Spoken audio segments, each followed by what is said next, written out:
ვიდეოც ვაჩვენთ ეხლა თქვენს რომ რაღაცაზე მოვილაპარაკებთ ტრამპმა თქო და რაღაც კარგი მიმართულებით მიდის მე მგონი დავლაგდებით და კითხვა დაუსვეს ჰორმუზის სრუტეზე რა მოხდებაო და ამაზეც პასუხი გასცა ჰორმუზის სრუტეზე რა ვერსია შეიძლება იყოს ეხლანდელი რაღაც მის წარმოდგენაში რა სიტყვით ჰორმუზის სრუტეზე ვინ გააკონტროლებს მას ის ძალიან მალე გაიხსნება თუ ეს გეგმა იმუშავებს რამდენად მალე და ვინ გააკონტროლებს მას შეძლებს ირანი კვლავ გააკონტროლოს ნავთობის ნაკადი ერთობლივად გაკონტროლდება ვის მიერ შესაძლოა ჩემ მიერ მე და აიათოლა ვინც არ უნდა იყოს აიათოლა ვინც არ უნდა იყოს შემდეგი აიათოლა ნახეთ ასევე იქნება რეჟიმის ცვლილების ძალიან სერიოზული ფორმა ახლა სიმართლე რომ ვთქვათ ამ რეჟიმიდან ყველა განადგურებულია ისინი მართლაც თავიდან იწყებენ რეჟიმის ცვლილება ავტომატურად ხდება მაგრამ ჩვენ საქმე გვაქვს ადამიანებთან რომლებიც ჩემი აზრით ძალიან გონიერები და საიმედონი არიან შიგნით მყოფმა ხალხმა იცის ვინ არიან ისინი მათ დიდ პატივს სცემენ და შესაძლოა ერთ-ერთი მათგანი იყოს ზუსტად ის ვისაც ვეძებთ შეხედეთ ვენესუელას რა კარგად მუშაობს იქ ყველაფერი ჩვენ ძალიან კარგად მიგვდის საქმე ვენესუელაში ნავთობის კუთხითაც და არჩეულ პრეზიდენტსა და ჩვენ შორის არსებული ურთიერთობებითაც შესაძლოა მსგავსი ვინმე ირანშიც ვიპოვოთ ჩვენ ვამბობდით რომ მარტო საჰაერო დაბომბვებით საჰაერო ზემოქმედებით ანუ დისტანციური ომით რაც არ უნდა აღემატებოდეს ამერიკის შეერთებული შტატების სამხედრო შესაძლებლობები ირანს და მართლა აღემატება ხო ეხლა შეუდარებელია ირანის შესაძლებლობები და ამერიკის შესაძლებლობები ტექნოლოგიური და შემდეგ ხარისხობრივი და ასე შემდეგ მაგრამ ამის მიუხედავად მარტო დისტანციური ზემოქმედებით ირანის დამარცხება იქნებოდა უკიდურესად რთული ამოცანა ერთ-ერთი ილეთი რასაც ირანი იყენებს არის ჰორმუზის სრუტე და მართლაც აი სანამ მას ხელში უჭირავს ეს ილეთი და ფაქტია ვერც ერთი სამხედრო ოპერაციით ვერც ერთი სამხედრო რაღაცა ზემოქმედებით ირანს ამაზე ხელს ვერ ააღებინებს ამერიკა რატომ იმიტომ რომ იმდენად პატარა სრუტეა იმდენად ირანის საზღვრებთან არის რომ ნებისმიერი იაფასიანი საბრძოლო მასალით დრონით იქნება ეს თუ რაღაცა კატარღით ან ნაღმით ირანს შეუძლია გადაკეტოს მთელი ეს ყურე ირანმა იცის ეს შესაძლებლობები და მათ შორის იცის ის რომ ერთადერთი შესაძლო ვარიანტი რომელიც ამერიკას დარჩა მაგიდაზე არ უდევს, მაგრამ შემონახული აქვს. რომელსაც ცხადია შეუძლია ეს პრობლემა გადაწყვიტოს, ცხადია ამერიკის სასარგებლოდ, ეს არის სახმელეთო ოპერაციის დაწყება.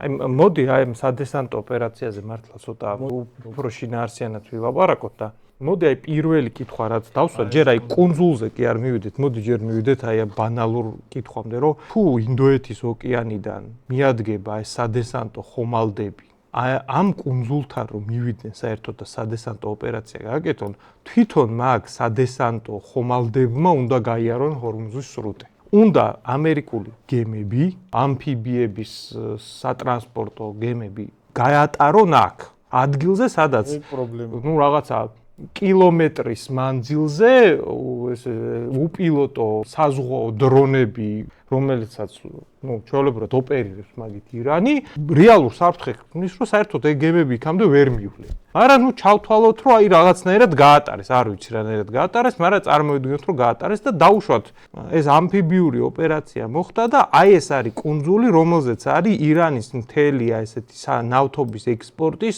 90%-ის ინფრასტრუქტურა და დაუშვათ აქ მოხდა დესანტირება აი წარმოვიდგინოთ რომ 400 ამერიკული შეიძლება ეხლა მარინასი საჰაერო გზითაც ვერ ფრენებითაც კი ბატონო აი არაბული ქვეყნები კი ბატონო აი წარმოვიდგინოთ ალტერნატივა აგერ კუვეიტიდან დესანტი მოხდა პირდაპირ ვერტფრენებით და დაუშვათ დაიკავეს აი ეს ტერიტორია ჩდება ბანალური კითხვა აი მე რა ხდება აი 4000 საზღვაო ქვეითი ზის ამ რაღაცა რამდენიმე კილომეტრიან მიწის ნაგლეჯზე და თავზე აცვივად როგორც სრუტეში დრონიდან დაწყებული ანუ სრუტეში რა არის ისე სრუტეში რომ მიდიხარ რაღაცა დინამიკური სამიზნე ხარ ხო, მოძრავი სამიზნე. ხო, რაღაცა შეიძლება, გაძვრე და აქ რავი, აი დავუშვათ ერთი თვე, აქ ზიანეს ძალიან დიდ მარინასები და თავზე აწვდათ ბომბები. აი რა გეგმა არის მან, შეგიძლიათ ამისად ვინმე. თუ უყურე შეიძლება ტრამპის კონდეს ისეთი წარმოდგენა, როგორც ეს ოპერაცია რო დაიწყებოდა და თავიდან მოლოდინი იყო რომ 2 დღეში აიათოლას ლიკვიდაციის მერე 2 დღეში თეირანის ამ დღეში. ხო, თეირანი ჩამოიშლებოდა. მე გუნდა დავამკვიდრო ეგ ტერმინი. გამოწვივდებოდა ქუჩაში და ამერიკელების დროშებს ააფრიალებდნენ. ეგ წარმოდგენები იყო. შეიძლება ამერიკელებს კონდეთ ისეთი. აი ამ ცოტა ეიფორიაში, სასოწარკვეთილებაში და შემდეგ ეგეთი უცნაური წარმოდგენა, რომ აი ამ პატარა კუნძულის დაკავებით, რომლის ტექნიკური შესაძლებლობა ამერიკას ნამდვილად გააჩნია, ირანი დაემორჩილება ამერიკას. აი მოდით ახლა ჩვენ მოდელირება გავაკეთოთ. დაუშვათ ირანი არ დაემორჩილა. აი ამერიკელებმა დავაბრუნოთ ეგ კუნძული თუ შეიძლება. ამერიკელებმა დაიკავეს აი კუნძული. სადაც გადის ირანის ნავთობის ექსპორტის 90%. აი დაუშვათ დაიკავეს 5000 ამერიკელი საზღვაო ქვეითია გადასხდა. და ცხადია ხა იქ ვინც იქნება, იქ წინააღმდეგობას ვერავინ ვერ გაუწევს, მაგრამ აი ირანელებმა უთხრეს რომ არ გემორჩილებით, ვაგრძელებთ წინააღმდეგობას. რა ხდება ხვალ? აი ამ ხმელეთიდან, რაც კი ირანს აქვს, артиლერიის ჩათვლით, უკვე დრონიც არ დაჭირდებათ და ძვირადღირებული ბალისტიკური რაკეტა. артиლერიის ჩათვლით, აი ამ პატარა კუნძულს, რომლის ფართობი არის 20 კილომეტრი, დაუშვებენ ყველაფერს. ცხადია ეს გამოიწვევს ძალიან დიდ სხვერპს ამერიკელებში, იმიტომ რომ ცეცხლს ქვეშ რაღაც პატარა კუნძულზე უნდა იჯდე, ხო? ყოველ დღე ამერიკას მოუწევს სხვერპლის ატანა და ჩვენ ვიცით, ხო, რამხელა გავლენას ახდენს ეგ ამერიკულ საზოგადოებაზე, ხო? მუდმივი სხვერპლი გაუგებარი ამოცანით. აი იღებს სხვერპს, ოღონდ ხვალ რასაკეთებ არ იცი. აი ეგ შედეგი შეიძლება დადგეს. ამ ომთან დაკავშირებით თანამდებობიდან გადადგა კონტერორისტული ცენტრის ხელმძღვანელი ამერიკის, ანუ სპეცსამსახურის ერთ-ერთი სპეცსამსახურის ხელმძღვანელი კალცულთან იყო ერთ-ერთი ჟურნალისტი, რომელიც ასევე კრიტიკულად დაფასებს ამბობს და კითხვაზე ვისი ინტერესი იყო და რა ვისი ინიციატივა იყო ამ ომის დაწყება, ასე პასუხობს. თითებს უფრო ფართო პრობლემაზე. ვინ მართავს ჩვენს პოლიტიკას ახლო აღმოსავლეთში? ვინ არის პასუხისმგებელი გადაწყვეტილებაზე? როდის ჩავებათ ომში და როდის არა? მოცემულ შემთხვევაში სახელმწიფო მდივნის, მოგვიანებით კი პრეზიდენტისა და წარმომადგენელთა პალატის სპიკერის მიერ აღწერილი გარემოებებისა და მოვლენების განვითარების გათვალისწინებით, ამ ნაბიჯის გადადგმის გადაწყვეტილება ისრაელმა მიიღო. ჩვენ ვიცოდით, რომ ეს გამოიწვევდა მოვლენათა ჯაჭვს, რაც თავის მხრივ ირანის მხრიდან sapasukho დარტყმას ნიშნავდა. ეს ადამიანი ამბობს, რომ ისრაელი შედიოდა ამ დაპირისპირებაში ისე, რომ sapasukho დარტყმა იქნებოდა და აი რაღაც იძულებულები გავხდებოდი, ჩავრეულიყავით და ისრაელის ნაბიჯები გვიწყვეტს ახლო აღმოსავლეთში ომის დაწყება არ დაწყების საკითხს და საქმე იმაშია, რომ ამერიკა საკმაოდ ეხლა ამ ომის პროცესში გაიჭერდა რეალურად, ესეთი სურათი იკვეთება, იმიტომ რომ ამ ომიდან გამოსვლის გზები როგორია, ცოტა გაუგებარია. გამოსვლის გზები, ვთქვათ, ის ვერსიები, რომლებსაც აცხადებდნენ, რომლებიც ჩამოვაყალიბეთ, რომ აი მაგალითად რეჟიმის შეცვლა მოხდება ერთი და რეჟიმის შეცვლა თუ არ მოხდა, ისე დაზიანება მოხდება მეორე მხარეს, რომ მოლაპარაკებები წამოვიდნენ ეგორი და იყო კიდე აი ვთქვათ ყველაზე ესეთი პესიმისტური ვერსია ამერიკის, რომ აი მოლაპარაკებები შეიძლება არ წამოვიდეს, მაგრამ ისე დავაზიანებთ, რომ უბრალოდ მისი სამხედრო პოტენციალი რაღა აზრი აქვს მაგათ ცხოვრებას. რაღა აზრი აქვს მაგათ ცხოვრებას, მისი სამხედრო პოტენციალი აღარ იქნება აღდგენადი იმ კონდიციაში, რომ საფრთხეს წარმოადგენთ ეს ისრაელისთვის და ჩვენი ინტერესებისთვის წყლები. თქო, აი ირანი თუ არ ჩერდება რა შვები. როგორ გამოდიხარ ომიდან. აი ეს სრუტე, რომელიც ვაჩვენთ, ეს ჰორმუზის სრუტე, კიდე გადავიყვანთ. რუკაზე, ხო? ეს სრუტე გაიგვა, რომ ირანს საკმაოდ მცირე სამხედრო პოტენციალიც ყოფნის იმისთვის, რომ ეს სრუტე ჩაკეტოს. ანუ უბრალოდ შაჰედის ტიპის დრონები, რომლებიც აი მცირე ზომის სატვირთო მანქანების, კი არა დიდ ტრაილერებს, მათ შორის საზღვაო ნაღმებიც და საზღვაო ნაღმები, მაგრამ სურო აი მაგალითად ტრამპი აცხადებს, რომ ჩვენ მათ მთელი ფლოტი გაუნადგურეთ, ირანს შეუძლია რაღაც პატარა კატერებით ჩაკეტოს, ეს პატარა კატერებით დადოს ნაღმები, მაგრამ აი დაუშვათ სანაპიროს რაღაცნაირად ამონიტორებენ და ძნელია ბევრი მინის დადება, მაგრამ გაირკვა რომ შაჰედის ტიპის დრონებით, რომლებიც მცირე ზომის სატვირთო მანქანის ზარაზეც ეტევა და მიფრინავს ეს დრონი არ ვიცი რაღაც 1500 კილომეტრის მანძილზე. ამ ტიპის დრონით შესაძლებელია ჩაკეტო ჰორმუზის სრუტე, იქ მიმავალი ტანკერს მიაყენ დარტყმები, ხო? ამ ტიპის დრონებს მაგალითად რუსეთი აწარმოებს, უკრაინული წყაროები ამბობენ და ამერიკული წყაროები, რომ დღეში 300-მდე ავიდა რუსული საწარმოო სიმძლავრეები ამ ტიპის დრონების. ანუ რუსეთი აწარმოებს დღეში 300.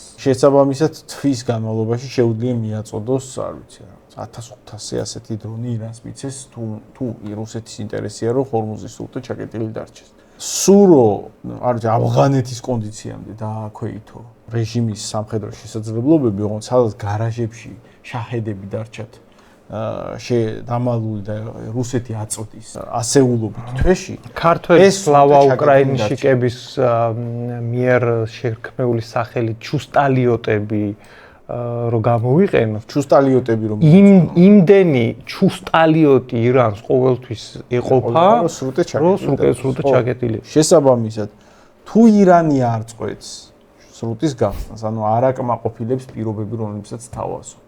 ომს როგორ აჩერებ ხდება გაუგება. აი ირანს თუ შეუძლია უბრალოდ დემონსტრირება, რომ რამდენიმე შაჰედის გასროლა სახერხებს და აქვს მარაგები არის დღეში, რომ ერთი ტანკერი დააზიანოს, ეგ საკმარისია იმისთვის, რომ სრუტე ჩაიკეტოს, იმიტომ რომ არც ერთი ტანკერის კაპიტანი ან მფლობელი რაღაცა ეგეთი გიჟი არავინ არ არის. არ არის, რომ მოდი გავძრები თუ არა, ხო?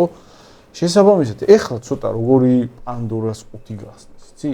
ეხლა ეს პრეცედენტი ხო არ დაფიქსირებულა ასეთი რაც ეხლა ხდება რა. ეხლა დემონსტრაცია მოხდა ირანისგან, რომ ეს შეუძლია ჰორმუზის სრუტის ჩაკეტვა შეუძლია, აქვს ლეგიტიმაცია, იმიტომ რომ უზარმაზარი დარტყმები მიადგა. ეხლა გადასული იმ მოცემულობაში რომ რა ვიცი, თავზე ხელაღებული ვარ ეს რა მიქენით და მაგას გავაკეთებ ხოლმე თუ აღარ გამითვალისწინებ და თუ ვინმეს კითხვები გაქვთ, შემიძლია თუ არა ამის გაკეთება შემიძლია რამდენიმე ასეული შაჰედი თუ მარაგებში გადამალული მაქვს. ამ ასეულ შაჰედს თუ ვინმე ხეირობს ახლა ამ პროცესებით, არის ვინ ხეირობს ნავთობის ფასის ზრდით და ჩინეთისთვის უალტერნატიულ მიმწოდებელად ხდებით რუსეთი, ხო? რუსეთი ყოველთვის უზრუნველყოფს ირანს საკმარისი რაოდენობის შაჰედებით და შესაბამისად ირანი გადააქციეს რაღაცა მონსტრად რომელსაც რაზეც არ უნდა შეუთავდე, რაზეც არ უნდა შეუთავდე, ყოველთვის ექნება შაჰედების საკმარისი რაოდენობით იმისთვის, რომ თუ გააბრაზებ ჰორმუზი დაგიკეტო. ჰორმუზის სრუტის ალტერნატივა რა შეიძლება იყოს მოусვინოთ ამას და მათ შორის ისრაელის ინტერესები რა არის ამ ყველაფერში საფრთხოებასთან ერთად ეგეც საინტერესოდ იკვეთება. ფიქრობ, რაც უნდა გაკეთდეს არის ალტერნატიული მარშრუტების შექმნა, ნაცვლად იმისა, რომ გავიაროთ ჰორმუზის სრუტისა და ბაბ-ელ-მანდების ვიწრო გასასვლელებში, რათა უზრუნველყოფილი იყოს ნავთობის ნაკადი. უბრალოდ გქონდეს ნავთობსადენები და გაზსადენები, რომლებიც არაბეთის ნახევარკუნძულის გავლით დასავლეთით წავა, პირდაპირ ისრაელამდე, ჩვენს ხმელთაშუა ზღვის პორტებამდე და ამით ამ ვიწრო გასასვლელების პრობლემას სამუდამოდ გადავჭრით. ეს ნამდვილად შესაძლებელია, ასე რომ მე ამას უყურებ როგორც რეალურ ცვლილებას, რომელიც ამ ომს მოჰყვება, მაგრამ ასევე ვხედავ, რომ ეს ომი იმაზე ბევრად სწრაფად დასრულდება, ვიდრე ხალხს გონია. გასაგებია გეგმა რა. ცოტა გასაგებია. ოღონდ დაიწყო. ოღონდ მანდ ერთი კითხვა არის. აი, მაგარი გეგმა, საღოლს ოღონდ ერთი კითხვა მაქვს, რა აი. რაღაცა ნავთობ ტერმინალს თუ არ ტყავს ვიღაცა დრონს. აი ამ ნავთობსადენს ვერ არ ტყავს ვინმე დრონს. კი, კითხვები მხოლოდ იმატებს, მაგრამ აი თან გასაგებიც როგორი ბანალური კითხვა არის, აი ის მიწისქვეშ.